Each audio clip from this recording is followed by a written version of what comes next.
अस्सलामु अलैकुम वरहमतुल्लाह।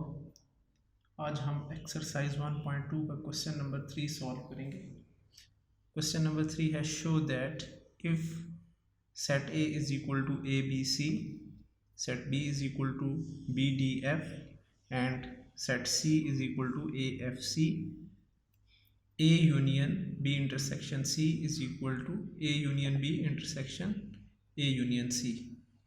यानी हम ए बी सी सेट को यूज़ करते हुए इस स्टेटमेंट को वेरीफाई करेंगे। इस स्टेटमेंट को कहते हैं distributive law of union over intersection.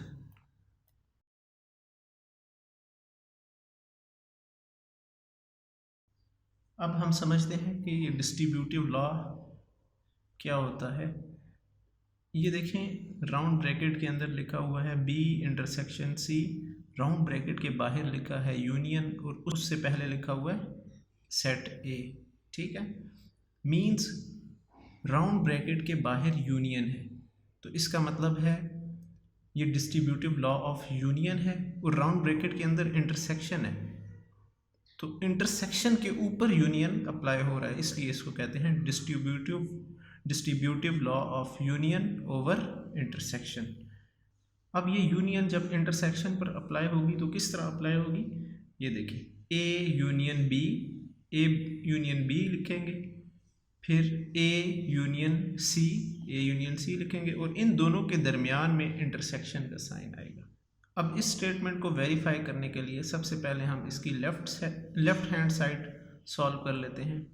Left hand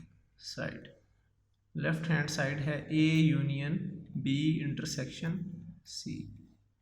अब A union B intersection C को सॉल्व करने के लिए सबसे पहले हमें राउंड ब्रैकेट को सॉल्व करना पड़ेगा, बी इंटरसेक्शन सी को सॉल्व करना पड़ेगा। तो सबसे पहले हम बी इंटरसेक्शन सी फाइंड कर लेते हैं।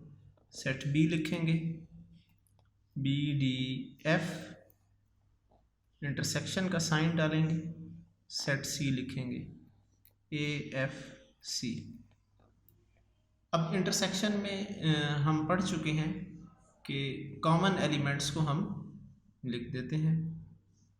तो इन दोनों सेट्स में कौन कौन से एलिमेंट्स कॉमन है, सिर्फ एफ दोनों सेट्स में कॉमन है, तो इसका आंसर आ जाएगा सिंगलटन सेट एफ।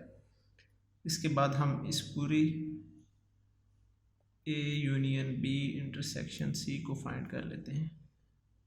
सेट ए पहले लिखेंगे, अब ए बी सी, यूनियन का साइन डालेंगे और उसके बाद ये जो राउंड ब्रैकेट में बी इंटरसेक्शन सी लिखा हुआ है इसकी वैल्यू पुट करेंगे। तो बी इंटरसेक्शन सी की वैल्यू क्या थी। अब हमने इन दोनों सेट्स की यूनियन फाइंड करनी है। यूनियन का क्या मतलब होता है, दोनों सेट्स के एलिमेंट्स को कंबाइन करके लिख देना है। ए बी सी, इस सेट में एफ भी है इसलिए एफ भी आ जाए। तो हमने लेफ्ट हैंड साइड फाइंड कर लिया है। अब चलते हैं इसकी राइट हैंड साइड की जानिब। राइट हैंड साइड क्या है, A union B intersection A union C. अब राइट हैंड साइड को सॉल्व करने के लिए आपको सबसे पहले राउंड ब्रैकेट सॉल्व करनी पड़ेंगी, मींस ए यूनियन बी और ए यूनियन सी की वैल्यू फाइंड करनी पड़ेगी। सबसे पहले ए यूनियन बी फाइंड कर लेते हैं। पहले सेट ए लिखेंगे, ए बी सी, यूनियन का साइन, फिर सेट बी लिखेंगे, बी डी एफ। अब यूनियन, इन दोनों सेट्स की हमने यूनियन फाइंड करनी है, तो यूनियन में हम दोनों सेट्स के एलिमेंट्स को कंबाइन कर इकट्ठा करके लिख देते हैं।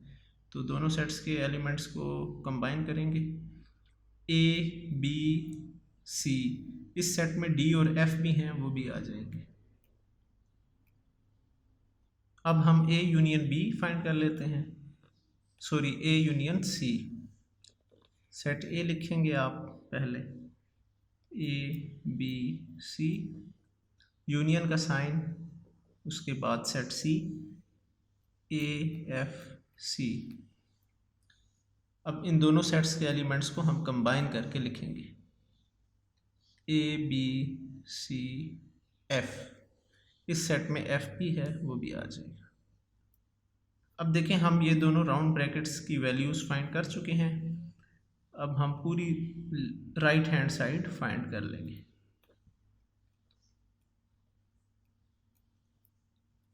पहले ए यूनियन बी की वैल्यू लिखेंगे जो कि ये सेट है ABCDF। फिर इंटरसेक्शन का साइन डालेंगे और उसके बाद ए यूनियन सी की वैल्यू लिखेंगे। ए यूनियन सी की वैल्यू ये है ABCF।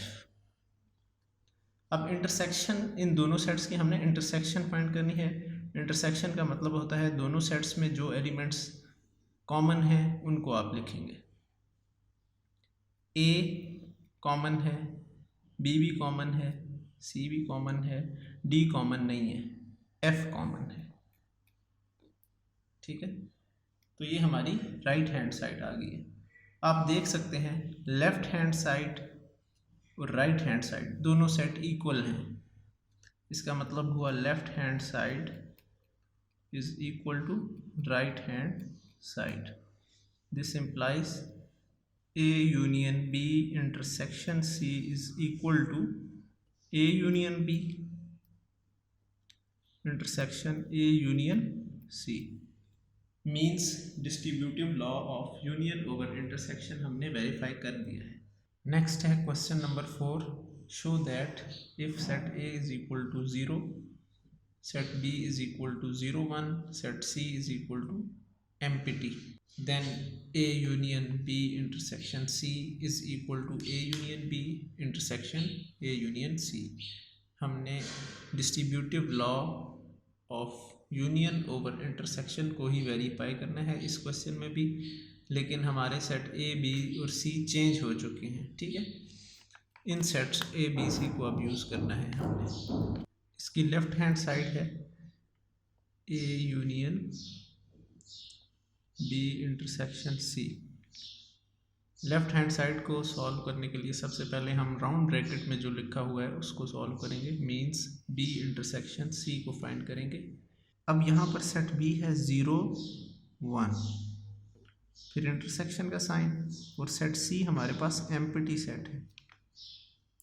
और इंटरसेक्शन का मतलब होता है दोनों सेट्स में जो एलिमेंट्स कॉमन है उनको लिखना है। अब हमने तो देखें एम्प्टी सेट में तो कुछ भी नहीं है, मींस दोनों सेट्स में कुछ भी कॉमन नहीं है, तो आंसर क्या आएगा? एम्प्टी सेट ही आएगा। एक ऐसा सेट आएगा जिसका कोई एलिमेंट नहीं है क्योंकि कुछ भी कॉमन नहीं है। अब A union B intersection C find कर लेंगे। सेट A पहले लिखेंगे, हमारे पास सेट A है सिंगलटन सेट 0, यूनियन का साइन डालेंगे। B इंटरसेक्शन C अभी हमने फाइंड किया है जो कि एम्प्टी सेट था। अब इन दोनों सेट्स की यूनियन लेनी है। यूनियन का मतलब होता है दोनों सेट के एलिमेंट्स को कंबाइन करके लिखने। अब देखें इस सेट में तो कोई एलिमेंट नहीं है, इस सेट में सिर्फ एक ही एलिमेंट है 0, तो इसके सॉल्यूशन में 0 आ जाएगा। ठीक है, तो हमने left hand side find out कर लिया। अब चलते हैं इसकी राइट हैंड साइड की जानिब। Right hand side is equal to A union B intersection A union C। अब राइट हैंड साइड को फाइंड करने के लिए सबसे पहले राउंड ब्रैकेट्स को सॉल्व करना पड़ेगा, मींस A यूनियन B और A यूनियन C को सबसे पहले फाइंड करना पड़ेगा। तो पहले हम A यूनियन B फाइंड कर लेते हैं। सेट A हमारे पास है और यूनियन का साइन सेट B हमारे पास है 0 1। अब यूनियन का मतलब होता है दोनों सेट्स के एलिमेंट्स को कंबाइन करके लिखना, तो दोनों सेट्स में 0 1। इसके बाद A यूनियन C फाइंड कर लेंगे हम। सेट A पहले लिखेंगे, अब union set C empty set है। इन दोनों सेट्स की अब यूनियन फाइंड करेंगे। यूनियन का मतलब होता है दोनों सेट्स के एलिमेंट्स को कंबाइन करके लिखेंगे। तो इसमें तो कोई एलिमेंट नहीं है, इसमें एक ही एलिमेंट है 0, वही आ जाएगा। अब हम A यूनियन B और A यूनियन C की इंटरसेक्शन फाइंड कर लेंगे। A यूनियन B हम फाइंड कर चुके हैं जिसका ये सेट आया था 0 1। इंटरसेक्शन का साइन डालेंगे और फिर ए यूनियन सी, उसका सेट ही आया था। अब इन दोनों सेट्स की हमने इंटरसेक्शन फाइंड करनी है। इंटरसेक्शन में क्या करते हैं, हम दोनों सेट्स में जो एलिमेंट्स कॉमन हैं उनको लिखते हैं। तो देखें एक ही एलिमेंट दोनों में कॉमन है और वो है 0।